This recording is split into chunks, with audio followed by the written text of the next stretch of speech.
It's always good to come back to Austin, come back see the old campus. Just brings back some great memories that I had in my time here, in the classroom, on the football field, the fans, the students, everything. Intercepted by Emmanuel Acho, down the sidelines. Say goodnight to this one. Acho will take it back. Touchdown, Texas. Emmanuel Acho, 57 yards. The education is the biggest factor for me, knowing that the NFL stands for not for long, and knowing that you have to have something to fall back on. Honestly, that's why I'm back in town during my bye week. Tomorrow I'll meet with the director of sports psychology, the head professor, and we'll go over my schedule for the spring. I'm halfway done with my master's degree, which I pursue every off season. I have 15 hours left to go, and then hopefully continue to get my master's and finish that up here in 2016. Having the education, having the network that I created while I was at Texas, a bunch of good people in football and outside of football that have always lended a helping hand, knowing that if something were to go wrong in the NFL, whether I be hurt or whether it just closes the door on me, I can instantly go back to Austin and there will be a positive light in the city for me. I went into the draft pretty confident, but again, I was coming off a quad injury, so wasn't exactly sure where I was going to fall.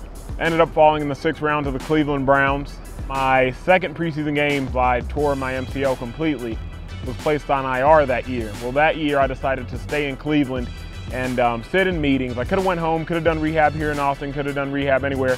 Stayed in Cleveland the duration of that season with my linebacker coach, Billy Davis. Well, fast forward 8 months later, my linebacker coach, Billy Davis, becomes a defensive coordinator for the Philadelphia Eagles, and the Cleveland Browns trade me to the Philadelphia Eagles August 11th of 2013.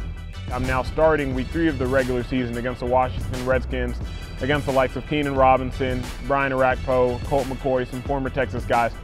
Start that game, and I've been rotating in the starting lineup, playing about 30 snaps ever since. Thankfully, this has been my most stable season. It's been my most stable season for a couple of reasons. I've been able to prove myself. Some injuries have allowed me to get in there and play a little more frequently, and in that I was able to capitalize. But again, you got to have the chip on your shoulder. You know, nothing's been handed to me from day one, and nothing will continue to be handed to me. I've had to scrap and claw so hard, but honestly, I wouldn't rather have it any other way. My older brother Sam, playing for the Arizona Cardinals, he's always helped me through the way, every step of the way. And then my parents just believing in me from the jump. But having a brother like Sam that's done everything that I've done just 1 year prior, it just helps me to the utmost, giving me that confidence, giving me that knowledge and seeing things before I see them, just being able to educate me on what I need to do and the ins and outs to succeed. So what Texas taught me above all else was that life is about relationships, it's about connecting with people, it's about who you know and honestly who knows you. Staying in Cleveland that year I was hurt was probably the best decision, or one of the best decisions I've made thus far, because it showed my linebacker coach, who ended up now being my defensive coordinator, that I was committed to the game, that I was educated, and that I would do anything to get better at all times.